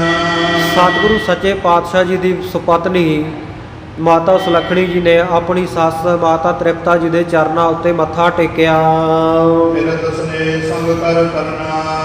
ਬਹੁਤ ਸਨੇਹ ਕਰਕੇ, ਪ੍ਰੇਮ ਕਰਕੇ ਔਰ ਬੜੀ ਕਰੁਣਾ ਕਿਰਪਾ ਧਾਰਨ ਕਰਕੇ ਆਪਣੀ ਸੱਸ ਨੂੰ ਮਿਲੀ। ਦਈ ਆਸ਼ਕਾ ਕਿਤ ਹਿਤਕਾਰੀ। ਆਪਣੇ ਮਨ ਦੇ ਵਿੱਚ ਬਹੁਤਾ ਹਿਤ, ਬਹੁਤਾ ਪ੍ਰੇਮ ਧਾਰਨ ਕਰਕੇ ਇਹਨਾਂ ਦੀ ਸੱਸ ਮਾਤਾ ਤ੍ਰਿਪਤਾ ਜੀ ਨੇ ਆਪਣੀ ਨੂੰਹ ਮਾਤਾ ਸੁਲੱਖਣੀ ਨੂੰ ਆਸ਼ੀਰਵਾਦ ਦਿੱਤਾ। ਸਦਾ ਸੁਹਾਗ ਸਹਿਤ ਸੁਖ ਭਾਈ। ਕਹਿਣ ਲੱਗੀ, ਸਦਾ ਸੁਹਾਗਣ ਹੋਵੇਂ, ਬੜੇ ਸੁੱਖਾਂ ਦੇ ਨਾਲ ਤੇਰੀ ਜ਼ਿੰਦਗੀ ਬਤੀਤ ਹੋਵੇ। ਭਗਵਾਨ ਸੁਧ ਕੀ ਹੈ ਮਾਤਾ। ਤੇਰੇ ਘਰ ਵਾਹਿਗੁਰੂ ਪੁੱਤਰ ਪੈਦਾ ਕਰੇ, ਤੈਨੂੰ ਪੁੱਤਰ ਦੀ ਦਾਤ ਬਖਸ਼ੇ, ਬੜੇ ਭਾਗਾਂ ਵਾਲੇ ਪੁੱਤਰ ਦੀ ਮਾਤਾ ਹੋਣ ਦਾ ਤੈਨੂੰ ਮਾਣ ਮਿਲੇ। ਪਦ ਕੀ ਪ੍ਰੀਤ ਰਹੇ ਸਭ ਭੰਤਾ। ਪਤੀ ਦੇ ਨਾਲ ਤੇਰਾ ਸਭ ਭਾਂਤਾ ਕਰਕੇ ਹਰ ਤਰੀਕੇ ਨਾਲ ਪ੍ਰੇਮ ਬਣਿਆ ਰਹੇ। ਜਗ ਡੋਰੇ ਗਮਨੀ ਮਗਮਾਹੀ। ਉਸ ਵੇਲੇ ਡੋਲੇ ਦੇ ਵਿੱਚ ਅਸਵਾਰ ਹੋ ਕੇ ਮਾਤਾ ਸੁਲੱਖਣੀ ਵੀ ਸੁਲਤਾਨਪੁਰ ਦੇ ਰਸਤੇ ਚੱਲੇ। ਦੋ ਦਿਸ਼ ਵਿਸ਼ਰਨ ਜਿਨ ਹਿਤ ਨਾਹੀ। ਔਰ ਵਿਛੜਨ ਦਾ ਜਿਨ੍ਹਾਂ ਦੋਵੇਂ ਦਿਸ਼ਾਵਾਂ ਦੇ ਵਿੱਚ ਹੀ ਹਿਤ ਨਹੀਂ, ਵਿਛੜਨਾ ਨਹੀਂ ਚਾਹੁੰਦੇ, ਆਪਣੀ ਸੱਸ ਤੇ ਨੂੰਹ ਜਿਹੜੀਆਂ ਦੋਵੇਂ ਆਪਸ ਵਿੱਚ ਸੋ ਪਰ ਨਾ ਚਾਹੁੰਦਿਆਂ ਹੋਇਆਂ ਵੀ ਚੱਲੇ ਹਨ। ਕਰਮ ਕਰਮ ਪਹੁੰਚੇ ਪੁਰ ਸੁਲਤਾਨਾ। ਪੜਾਅ ਦਰ ਪੜਾਅ ਚੱਲਦੇ ਹੋਏ ਸੁਲਤਾਨਪੁਰ ਪਹੁੰਚ ਗਏ। ਦਾਨ ਦਾ ਦਇਆ ਨਿਦਾਨਾ। ਸਤਿਗੁਰੂ ਸੱਚੇ ਪਾਤਸ਼ਾਹ ਜੀ ਜਿਹੜੇ ਹਮੇਸ਼ਾ ਹੀ ਦੀਨਾਂ ਨੂੰ, ਗਰੀਬਾਂ ਨੂੰ ਦਾਨ ਕਰਨ ਵਾਲੇ, ਲੋੜਵੰਦਾਂ ਨੂੰ ਦਾਨ ਕਰਨ ਵਾਲੇ ਤੇ ਦਇਆ ਦੇ ਖਜ਼ਾਨੇ ਹਨ। ਧਾਮ ਜੈ ਰਾਮ ਨਾਨਕੀ ਦੋ। ਜੈ ਰਾਮ ਜੀ ਦੇ ਘਰ ਦੇ ਵਿੱਚ ਭੈਣ ਨਾਨਕੀ ਸਤਿਗੁਰੂ ਸੱਚੇ ਪਾਤਸ਼ਾਹ ਜੀ ਦੀ ਤੇ ਇਹਨਾਂ ਦੇ ਪਤੀ ਜੈ ਰਾਮ ਦੋਵੇਂ ਹਨ। ਬਦਨ ਬਲੋਕਤ ਹਰ ਕੇ ਸੋ। ਸਤਿਗੁਰੂ ਸੱਚੇ ਪਾਤਸ਼ਾਹ ਦੇ ਸੁੰਦਰ ਚਿਹਰੇ ਦੇ ਦੀਦਾਰ ਕਰਕੇ ਦੋਵੇਂ ਬੜੇ ਖੁਸ਼ ਹੋਏ। ਸਾਦਰ ਦੌਰ ਕਰੀ ਪਦ ਵੰਦਨਾ। ਬਹੁਤ ਆਦਰ ਸਤਿਕਾਰ ਦੇ ਸਹਿਤ ਸਤਿਗੁਰੂ ਦੇ ਚਰਨਾਂ ਤੇ ਨਮਸਕਾਰ ਕੀਤੀ। ਕਰ ਬਕਰੇ ਜੁਗ ਦੇਖ ਨਗਨ ਦੋਖਨ ਕੰਦਨ। ਜਦੋਂ ਸਤਿਗੁਰੂ ਜੀ ਵੱਡੀ ਭੈਣ ਜਾਣ ਕੇ ਮੱਥਾ ਟੇਕਣ ਲੱਗੇ, ਦੋਵੇਂ ਹੱਥਾਂ ਤੋਂ ਫੜ ਕੇ ਸਤਿਗੁਰੂ ਨੂੰ ਰੋਕ ਦਿੱਤਾ। ਆਪ ਸਤਿਗੁਰੂ ਦੇ ਚਰਨਾਂ ਤੇ ਭੈਣ ਨੇ ਮੱਥਾ ਟੇਕਿਆ। ਕੁਸ਼ਲ ਪ੍ਰਸ਼ਨ ਕਰ ਮੰਚ ਪਰ ਬੈਸੀ। ਸੋ ਇਸ ਪ੍ਰਕਾਰ ਰਾਜੀ ਖੁਸ਼ੀ ਪੁੱਛ ਕੇ ਇਹਨਾਂ ਨੂੰ ਸੁੰਦਰ ਪਲੰਘੇ ਤੇ ਬਿਠਾਇਆ। ਦਿਓ ਸੁਸਾਸੋ ਨੈ ਰਸ ਦੇਸੀ। ਸੋ ਇਸ ਪ੍ਰਕਾਰ ਜਿਹੜਾ ਸਹੁਰੇ ਘਰ ਤੋਂ, ਪੇਕੇ ਘਰ ਤੋਂ ਕੋਈ ਸੁਨੇਹੇ ਮਿਲੇ ਸਨ, ਉਹ ਮਾਤਾ ਸੁਲੱਖਣੀ ਨੇ ਆਪਣੀ ਨਣਦ ਭੈਣ ਨਾਨਕੀ ਨੂੰ ਦਿੱਤੇ। ਬਾਰ ਸੁਲੱਖਣੀ ਪ੍ਰਵੇਸ਼ੀ ਸਤਨਾ। ਸੋ ਇਸ ਪ੍ਰਕਾਰ ਮਾਤਾ ਸੁਲੱਖਣੀ ਜੀ ਘਰ ਵਿੱਚ ਦਾਖਲ ਹੋਏ। ਬਿਨ ਸਿਓ ਕਮਲ ਨਾਨਕੀ ਬਦਨਾ।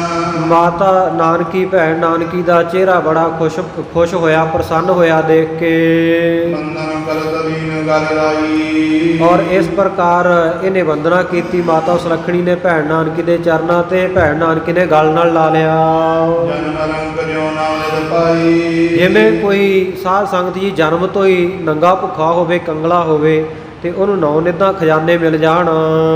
ਪੀੜਾ ਸੁੰਦਰ ਸਦਨ ਦਸਾਵਾ। ਬਹੁਤ ਸੁੰਦਰ ਪੀੜਾ ਘਰ ਦੇ ਵਿੱਚ ਢਹਾਇਆ।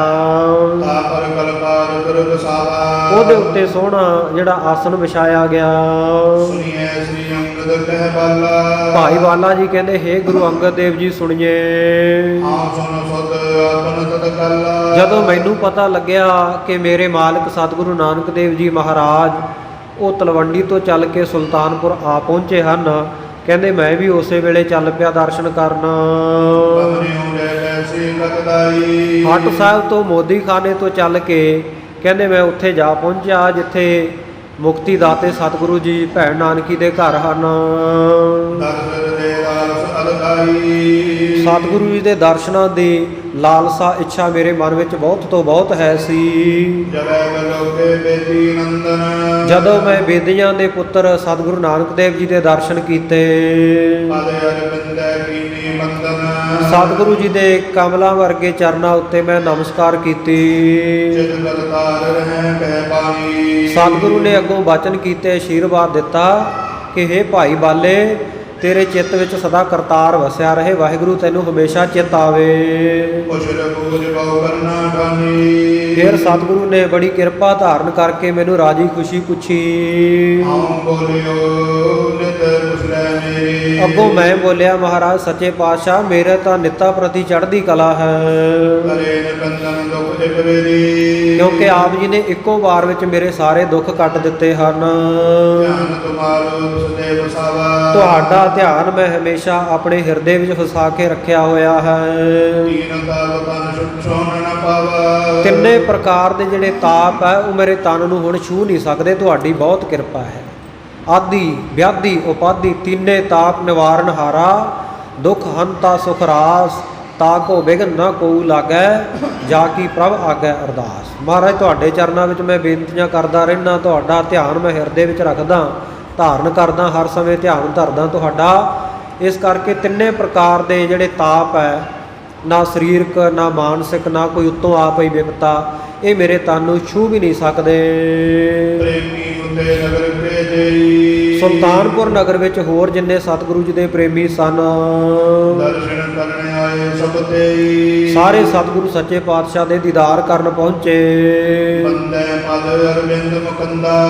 ਸਤਿਗੁਰੂ ਸੱਚੇ ਪਾਤਸ਼ਾਹ ਜੀ ਦੇ ਜਿਹੜੇ ਕਮਲਾਂ ਵਰਗੇ ਚਰਨ ਹਨ, ਉਹਨਾਂ ਤੇ ਆ ਕੇ ਸਾਰੇ ਨਮਸਕਾਰਾਂ ਕਰਦੇ ਹਨ। ਸੁਨ ਮਾਨੈ ਸਭ ਹੋ ਸੁਖ ਕੰਦਾ। ਸਤਿਗੁਰੂ ਸੱਚੇ ਪਾਤਸ਼ਾਹ ਜੀ ਸਭ ਦੀਆਂ ਬੇਨਤੀਆਂ ਪ੍ਰਵਾਨ ਕਰਦੇ ਐ। ਸਤਿਗੁਰੂ ਜੀ ਦੇ ਵਚਨ ਸੁਣ ਕੇ ਸਾਰੇ ਮੰਨਦੇ ਐ। ਉਹ ਸਤਿਗੁਰੂ ਜਿਹੜੇ ਸੁੱਖਾਂ ਦੇ ਬੱਦਲ, ਸੁੱਖਾਂ ਦੇ ਮੂਲ ਹਨ। ਅਸਬਦ ਬਾਸੁਰ ਸਰਬ ਗਤਾਵਾ। ਇਸ ਪ੍ਰਕਾਰ ਸਤਿਗੁਰੂ ਸੱਚੇ ਪਾਤਸ਼ਾਹ ਜੀ ਨੇ ਪੂਰਾ ਦਿਨ ਘਰੇ ਬਤੀਤ ਕੀਤਾ। ਭਈ ਪਰਦੋਖ ਤਮਰ ਨਭ ਸ਼ਾਵਾ। ਸ਼ਾਮ ਹੋ ਗਈ, ਉਸ ਤੋਂ ਬਾਅਦ ਹਨੇਰਾ ਛਾ ਗਿਆ। ਨਾਨਾ ਰਸ ਰੰਜਨ ਕਰਵਾਏ। ਅਨੇਕਾਂ ਪ੍ਰਕਾਰ ਦੇ ਭੋਜਨ ਜਿਹੜੇ ਘਰ ਵਿੱਚ ਤਿਆਰ ਕਰਵਾਏ ਗਏ। ਨਿਮਨ ਨਾਨਕੀ ਲੈ ਸਜਵਾਏ। ਭੈਣ ਨਾਨਕੀ ਨੇ ਆਪਣੇ ਕੋਲ ਬਿਠਾ ਕੇ ਭਰਾ ਨੂੰ ਪ੍ਰਸ਼ਾਦਾ ਛਕਾਇਆ। ਰੈਣ ਵਿਕੈ ਸੈਨ ਗੁਪਨ ਕੀਨੀ। ਇਉਂ ਰਾਤ ਨੂੰ ਸਤਿਗੁਰੂ ਸੱਚੇ ਪਾਤਸ਼ਾਹ ਜੀ ਨੇ ਬਿਰਾਜਣਾ ਕੀਤਾ। ਬਹੁ ਕਿੰਕਰ ਕੋ ਜਨ ਗਤ ਦੀਨੀ। ਉਹ ਸਤਿਗੁਰੂ ਜੀ ਜਿਨ੍ਹਾਂ ਨੇ ਆਪਣੇ ਬਹੁਤ ਸਾਰੇ ਸਿੱਖਾਂ ਨੂੰ ਮੁਕਤੀ ਬਖਸ਼ੀ ਹੈ। ਸਵਾ ਜਾਮਨ ਸਤਜੀ ਗੜਾਕਾ। ਇਉਂ ਸਵਾ ਪਹਿਰ ਰਾਤ ਜਦੋਂ ਬਾਕੀ ਰਹਿ ਗਈ ਸੀ, ਅੰਮ੍ਰਿਤ ਵੇਲੇ ਸਤਿਗੁਰੂ ਨੇ ਨਿੰਦਰਾ ਤਿਆਗੀ। ਉਹਦੇ ਸ਼ਾਂਤ ਦਾ ਦਰਸ਼ਨ ਜਾਕਾ। ਸ਼ਾਂਤੀ ਦੇ ਦਾਤੇ ਸਤਿਗੁਰੂ ਸੱਚੇ ਪਾਤਸ਼ਾਹ ਜੀ ਉੱਠੇ ਹਨ। ਸਵੇ ਸੋਜ ਕੋ ਕੀਨ ਸੁਨਾਨਾ। ਸੋ ਜਿਨ੍ਹਾਂ ਸਤਿਗੁਰਾਂ ਦਾ ਦਰਸ਼ਨ ਜਿਹੜਾ ਸ਼ਾਂਤੀ ਬਖਸ਼ਣ ਵਾਲਾ, ਉਹਨਾਂ ਨੇ ਉੱਠ ਕੇ ਸ਼ੌਚਾਚਾਰ ਦਾਤਨ ਕੁਰਲਾ ਇਸ਼ਨਾਨ ਕੀਤਾ। ਆਸਨ ਕਰ ਬੈਸੇ ਨਿਜ ਧਿਆਨਾ। ਇਉਂ ਆਪਣੇ ਆਸਣ ਦੇ ਉੱਤੇ ਸਤਿਗੁਰੂ ਜੀ ਨਿਜ ਸਰੂਪ ਦੇ ਧਿਆਨ ਵਿੱਚ ਜੁੜ ਕੇ ਬੈਠੇ। ਤਿਮਰ ਨਸੇ ਹੋਈ ਜਬ ਘੋਰਾ। ਜਦੋਂ ਹਨੇਰਾ ਦੂਰ ਹੋਇਆ ਤੇ ਸਵੇਰ ਦਾ ਵੇਲਾ ਹੋ ਗਿਆ, ਬਮਨੇ ਬੌਲ ਨਖਤਿਆ ਹੋਰਾ। ਉਸ ਵੇਲੇ ਸਤਿਗੁਰੂ ਸੱਚੇ ਪਾਤਸ਼ਾਹ ਜੀ ਫਿਰ ਸਾਧ ਸੰਗਤ ਜੀ ਆਪਣੇ ਹੱਟ ਦੇ ਵੱਲ, ਆਪਣੇ ਮੋਦੀਖਾਨੇ ਵੱਲ ਚੱਲ ਪਏ। ਤਨਨੇ ਲਗੇ ਬੈਸ ਕ੍ਰਿਤ ਮੋਦੀ। ਆਪਣੀ ਹੱਟ ਸਾਹਿਬ ਦੇ ਉੱਤੇ ਬੈਠ ਕੇ ਮੋਦੀਖਾਨੇ ਦਾ ਕੰਮਕਾਰ ਚਲਾਉਣ ਲੱਗੇ। ਜੇਨ ਜੇਨ ਕੇ ਜਿਉਂਦਰ ਬਲੋਦੀ। ਜਿਵੇਂ ਲੈਣ ਦੇਣ ਸੀ ਉਹ ਰਾਜੇ ਸੁਲਤਾਨਪੁਰ ਦੇ ਲੋਧੀ ਨਵਾਬ ਦੌਲਤ ਖਾਂ ਲੋਧੀ ਦੇ ਨਾਲ। ਕਰਤ ਕਿਤਕ ਜਬ ਕਾਲ ਬਤਾਵਾ। ਇਉਂ ਮੋਦੀਖਾਨੇ ਦਾ ਕੰਮਕਾਰ ਕਰਦਿਆਂ, ਹੱਥੀਂ ਕਿਰਤ ਕਰਦਿਆਂ ਜਦੋਂ ਕਾਫੀ ਸਮਾਂ ਬਤੀਤ ਹੋਇਆ, ਏਕ ਸੁਦਾ ਨਿਜ ਮੂਲਾ ਆਵਾ। ਉਧਰ ਭਾਈ ਮੂਲਾ ਚੋਣਾ ਸਤਿਗੁਰੂ ਜੀ ਦਾ ਸਹੁਰਾ ਆਪਣੀ ਪੁੱਤਰੀ ਬੀਬੀ ਸੁਲੱਖਣੀ ਨੂੰ ਆਪਣੇ ਪਿੰਡ ਲੈ ਕੇ ਜਾਣ ਵਾਸਤੇ ਆਇਆ। ਦੋਹਰਾ ਦੋਏ ਦਿਵਸ ਰਹਿ ਕਰ ਨਗਰ।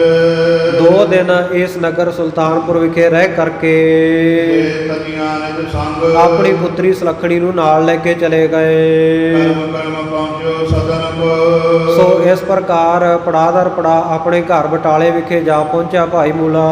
ਮੂੜਾ ਹੋਏ ਮੰਗ। ਬਹੁਤ ਉਮੰਗ, ਬਹੁਤ ਉਤਸ਼ਾਹ ਨੂੰ ਧਾਰਨ ਕਰਕੇ ਚਾਹਬਈ ਪੂਰਬ ਗੁਰ ਉਦਾਰ ਕਰ ਸੀ। ਇੱਧਰ ਸਤਿਗੁਰੂ ਨਾਨਕ ਦੇਵ ਜੀ ਮਹਾਰਾਜ ਜਿਵੇਂ ਪੂਰਬਲੇ ਸਮੇਂ, ਪਹਿਲੇ ਸਮੇਂ ਦੇ ਵਿੱਚ ਉਹਨਾਂ ਦੇ ਮਨ ਵਿੱਚ ਉਦਾਰਤਾ ਸੀ, ਸਖੀ ਦਾਤੇ ਸਨ, ਖੁੱਲਾ ਦਾਨ ਕਰਦੇ ਸਨ।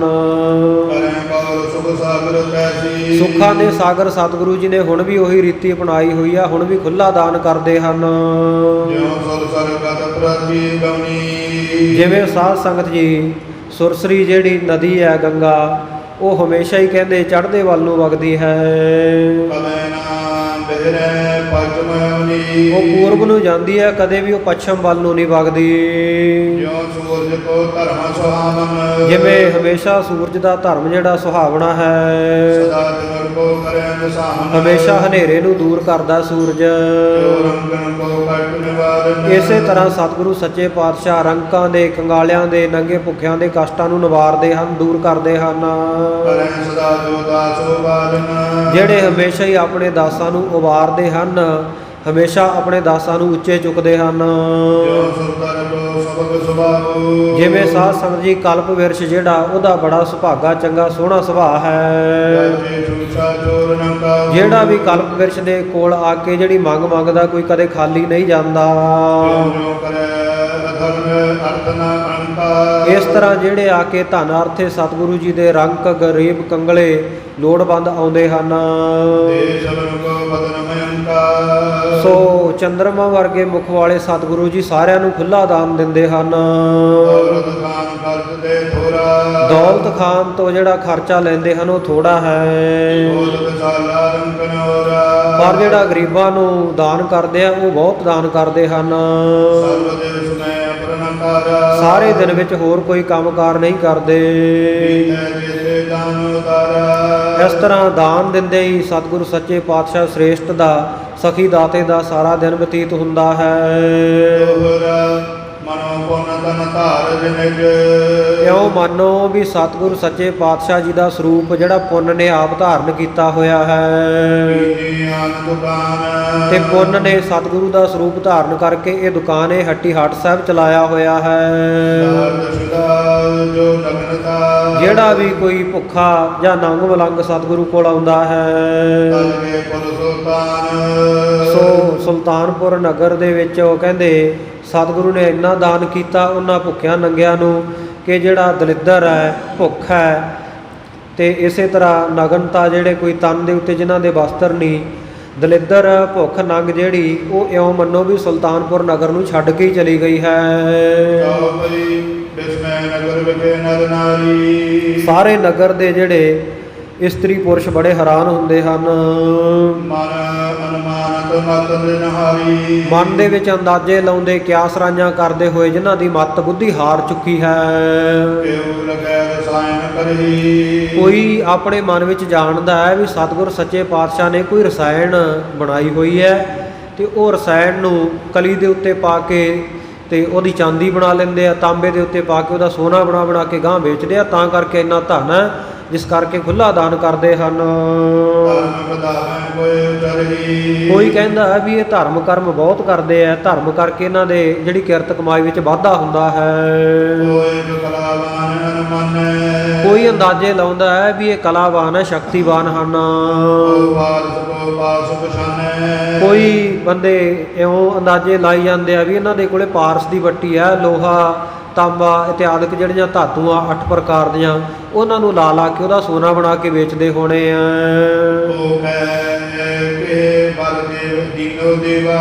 ਕੋਈ ਕਹਿੰਦਾ ਵੀ ਇਹਨਾਂ ਨੂੰ ਕਿਸੇ ਦੇਵਤੇ ਨੇ ਵਰ ਦਿੱਤਾ ਤਾਂ ਕਰਕੇ ਇਹਨਾਂ ਕੋਲੇ ਇੰਨਾ ਧਨ ਹੈ।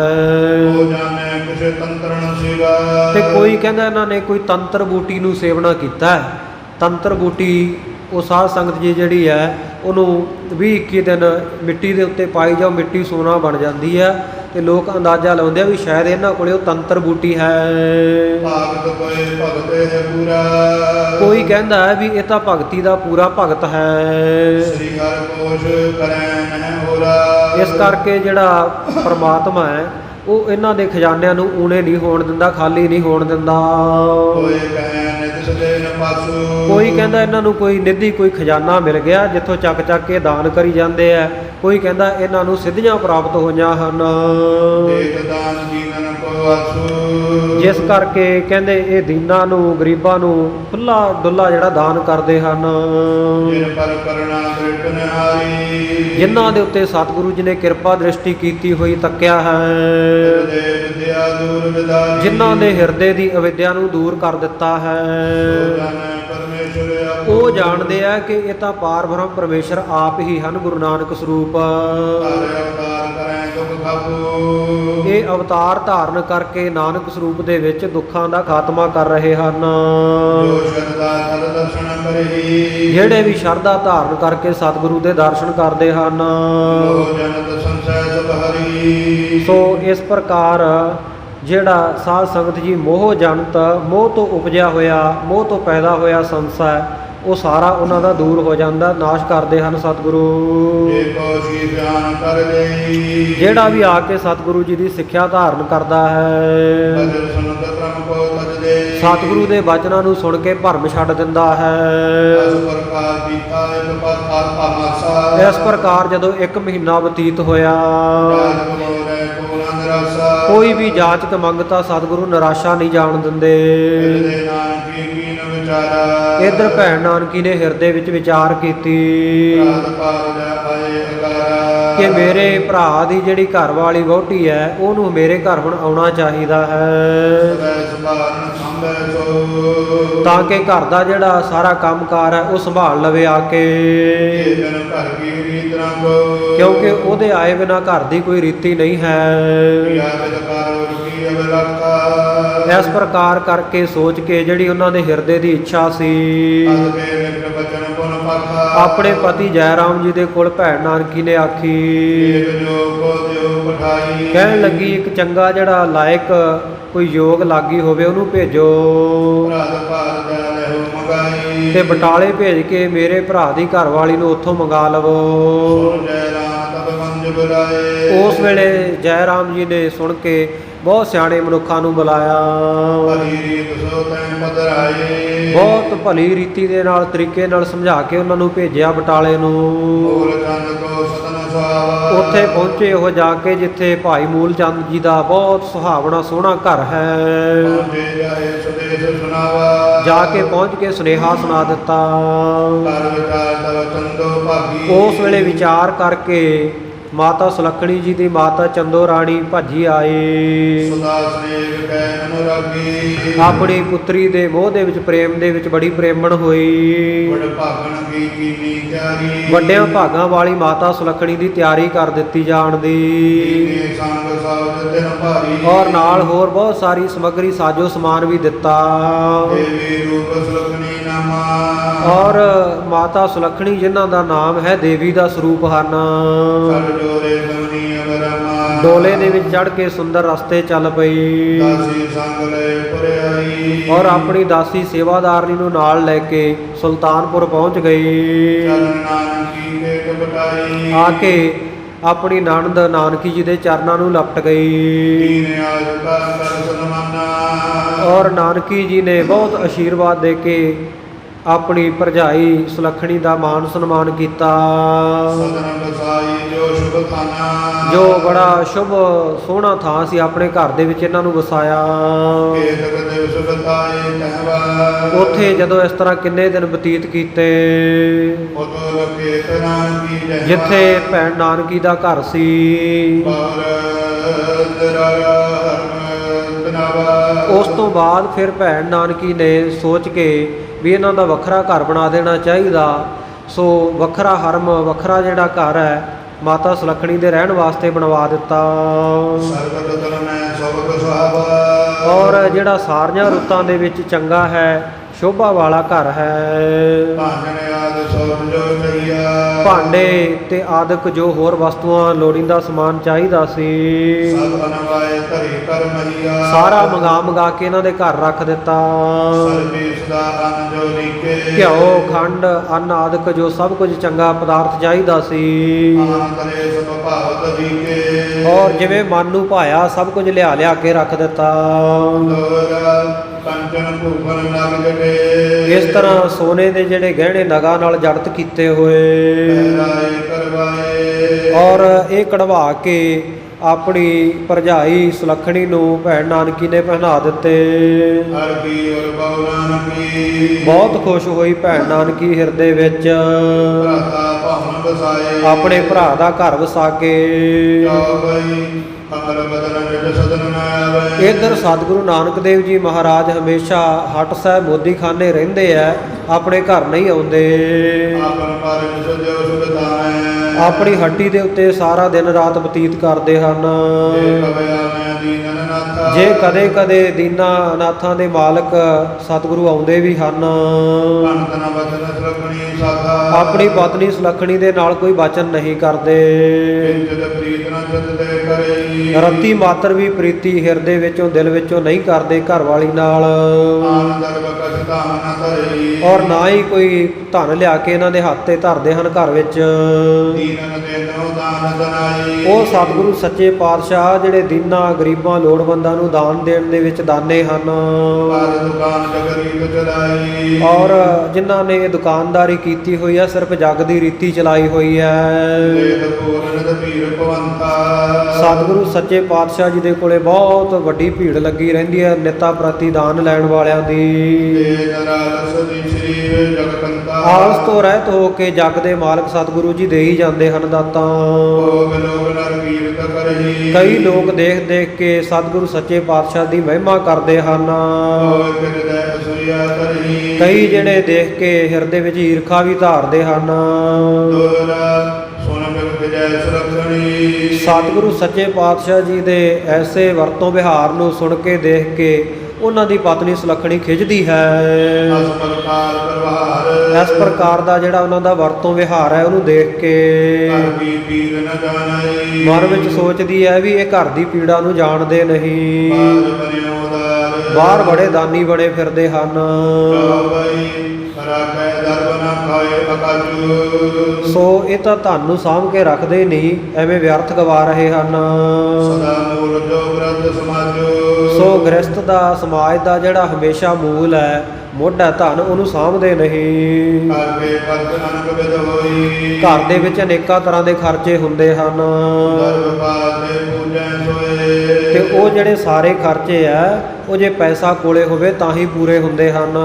ਇਨਕੇ ਮਨ ਇਹ ਬਾਤ ਨ ਪਾਈ, ਪਰ ਇਹਨਾਂ ਦੇ ਮਨ ਦੇ ਵਿੱਚ ਤਾਂ ਬਿਲਕੁਲ ਹੀ ਇਹ ਗੱਲ ਨਹੀਂ ਹੈ। ਜੋ ਆਵਤ ਸਭ ਦੇਤ ਲੁਟਾਈ, ਜੋ ਆਉਂਦਾ ਸਭ ਲੁਟਾਈ ਜਾ ਰਹੇ ਹਨ। ਤਨ ਰਾਖਣ ਜੋਰ ਨਾ ਵਿਚਾਰਾ, ਧਨ ਨੂੰ ਰੱਖਣ ਵਾਸਤੇ ਹਿਰਦੇ ਵਿੱਚ ਬਿਲਕੁਲ ਵਿਚਾਰ ਨਹੀਂ ਕਰਦੇ। ਔਰ ਨ ਵਰਜੈ ਭੇ ਅਨੁਸਾਰਾ। ਤੇ ਕਹਿੰਦੇ ਬਾਕੀ ਵੀ ਕੋਈ ਇਹਨਾਂ ਦੇ ਰਿਸ਼ਤੇਦਾਰ ਸਕੇ ਸੰਬੰਧੀ, ਨਾ ਇਹਨਾਂ ਦੀ ਭੈਣ ਨਾ ਇਹਨਾਂ ਦਾ ਜੀਜਾ, ਇਹਨਾਂ ਨੂੰ ਕੋਈ ਵਰਜਦਾ ਹੀ ਨਹੀਂ, ਰੋਕਦੇ ਨਹੀਂ, ਇਹਨਾਂ ਦੇ ਅਨੁਸਾਰ ਹੀ ਹੋਏ ਪਏ ਆ। ਜਿਵੇਂ ਇਹ ਕਰਦੇ ਆ ਸਾਰੇ ਠੀਕ ਮੰਨਦੇ ਹਨ। ਸਦਾ ਗਿਣਤ ਗਿਣਤੀ ਅਸ ਭਾਂਤੀ, ਸਦਾ ਹੀ ਮਨ ਦੇ ਵਿੱਚ ਇਹੋ ਜਿਹੀਆਂ ਗਿਣਤੀਆਂ ਬੀਬੀ ਸੁਲੱਖਣੀ ਜੀ ਗਿਣਦੇ ਰਹਿੰਦੇ ਹਨ। ਹਿਰਦੇ ਦੁਖਤ ਰਹਿਤ ਦਿਨ ਰਾਤੀ, ਹਿਰਦੇ ਵਿੱਚ ਸਦਾ ਹੀ ਦੁਖੀ ਰਹਿੰਦੇ ਹਨ। ਕਬ ਕਬ ਆਏ ਨਾਨਕੀ ਪਾਸਾ, ਕਦੇ ਕਦੇ ਆ ਕੇ ਭੈਣ ਨਾਨਕੀ ਦੇ ਕੋਲ ਪੈਨ ਰੋਸ ਸੋ ਨਿਜ ਦੁਖ ਰਸਾ। ਆਪਣੇ ਦੁੱਖਾਂ ਦੀ ਪੰਡ ਖੋਲ੍ਹਦੇ ਆ, ਕਦੇ ਕਦੇ ਆ ਕੇ ਆਪਣਾ ਦੁੱਖ ਸੁੱਖ ਫਰੋਲਦੇ ਹਨ। ਨਿਜ ਭਰਾਤਾ ਕੋ ਨੇ ਸਮਝਾਵੇਂ, ਕਹਿੰਦੇ ਆ ਕੇ ਨਾਨਕੀ ਜੀ ਤੁਸੀਂ ਆਪਣੇ ਭਰਾ ਨੂੰ ਕਿਉਂ ਨਹੀਂ ਸਮਝਾਉਂਦੇ। ਗ੍ਰਸਤ ਕਾਜ ਜਿਉ ਜੋ ਬਨ ਆਵੇ, ਗ੍ਰਸਤੀ ਦੇ ਜਿਹੜੇ ਕਾਰਜ ਹੈ, ਪਰਿਵਾਰ ਦੇ ਕਾਰਜ ਹੈ, ਉਹ ਐਉਂ ਕਿਵੇਂ ਬਣਾਉਣਗੇ। ਮਾਨਸ ਤਨ ਨੇ ਬਦਨ ਦਿਖਾਵੇ, ਉਹ ਤੁਹਾਡਾ ਭਰਾ ਤਾਂ ਆ ਕੇ ਘਰ ਵਿੱਚ ਚਿਹਰਾ ਵੀ ਨਹੀਂ ਦਿਖਾਉਂਦਾ। ਸਰਬ ਧਰਮ ਕੋ ਬਾਰ ਲੁਟਾਵੇ, ਜਿੰਨਾ ਧਨ ਹੁੰਦਾ ਉਹ ਸਾਰਾ ਹੀ ਬਾਹਰ ਲੁਟਾ ਦਿੰਦਾ ਹੈ। ਸੁਨ ਕਰ ਸਰਵਣ ਨਾਨਕੀ ਬਾਣੀ, ਉਸ ਵੇਲੇ ਕੰਨੀ ਸੁਣ ਕੇ ਭੈਣ ਨਾਨਕੀ ਜੀ ਬੋਲੇ। ਭਰਜਾਈ ਸਭ ਵਿਦ ਸਨਮਾਨੀ, ਬਹੁਤ ਆਦਰ ਸਤਿਕਾਰ ਦੇ ਬਚਨ ਸਨਮਾਨ ਕਰਕੇ ਆਪਣੀ ਭਰਜਾਈ ਦੇ ਨਾਲ ਬਦਲ ਬਚਨ ਸੋ ਸਿਰਵਨ ਦੀਨੀ, ਮਿੱਠੇ ਬਚਨਾਂ ਦੇ ਨਾਲ ਸਿੱਖਿਆ ਦਿੱਤੀ। ਜਗਤ ਰੀਤ ਲਗ ਸਾਚੀ ਚੀਨੀ, ਤੇ ਨਾਲ ਇਹ ਵੀ ਜਾਣਿਆ ਵੀ ਜਗਤ ਦੀ ਰੀਤੀ ਹੈ ਜਿਹੜੀ ਉਹਦੇ ਮੁਤਾਬਕ ਸੁਲੱਖਣੀ ਠੀਕ ਕਹਿੰਦੀ ਹੈ। ਜੋ ਉਚਰਤ ਤਿਉ ਕਰੀਏ ਕਾਜ, ਤੇ ਕਹਿਣ ਲੱਗੀ ਸਮਝਾ ਕੇ ਜਿਵੇਂ ਤੁਹਾਡੇ ਪਤੀ ਮੇਰੇ ਭਰਾ ਸਤਿਗੁਰੂ ਨਾਨਕ ਦੇਵ ਜੀ ਕਹਿੰਦੇ ਆ ਉਸੇ ਤਰ੍ਹਾਂ ਕੰਮਕਾਰ ਕਰਦੇ ਰਹੋ। ਜਿਉ ਸੋ ਕਰੈ ਜੋ ਤੁਮ ਤਿਉ ਰਾਜੂ, ਜਿਵੇਂ ਉਹ ਕਰਦੇ ਆ ਉਹਨਾਂ ਦੀ ਰਜ਼ਾ ਦੇ ਵਿੱਚ ਰਾਜੀ ਰਹੋ।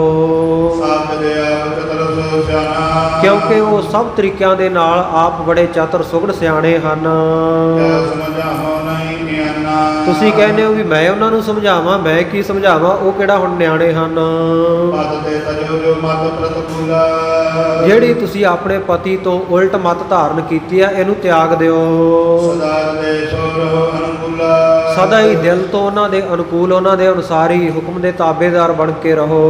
ਜੋ ਕੁਛ ਰਾਜ ਹੋਏ ਪਦਾਰਥ, ਹਾਂ, ਜੇਕਰ ਕਿਸੇ ਵੀ ਪਦਾਰਥ ਦੀ ਤੁਹਾਨੂੰ ਇੱਛਾ ਹੈ ਐ ਸੋ ਪੁਰਬੋ ਸੋ ਸਵਾਰਥ, ਉਹ ਮੈਨੂੰ ਕਹੋ, ਮੈਂ ਤੁਹਾਡਾ ਉਸੇ ਵੇਲੇ ਉਹ ਸਾਰਾ ਪ੍ਰਬੰਧ ਕਰਕੇ ਦੇਵਾਂਗੀ।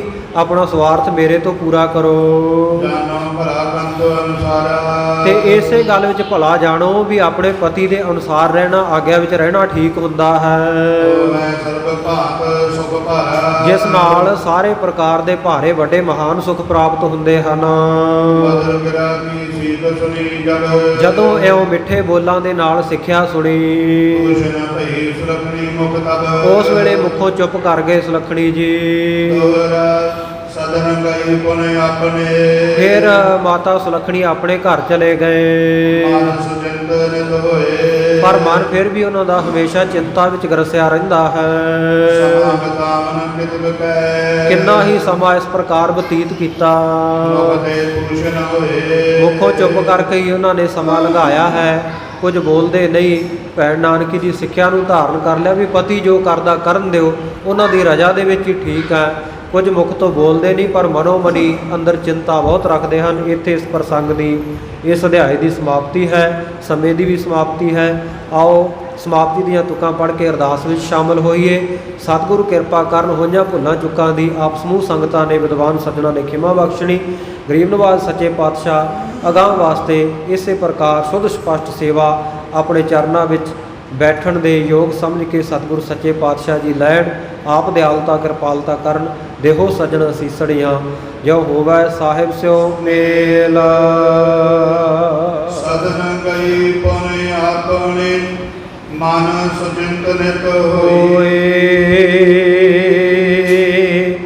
ਸਮਾਂ ਬਿਤਾਵਨ ਨਿਤ ਕੀਏ। ਮੁਖ ਤੇ ਤੂਸ਼ਣ ਹੋਏ।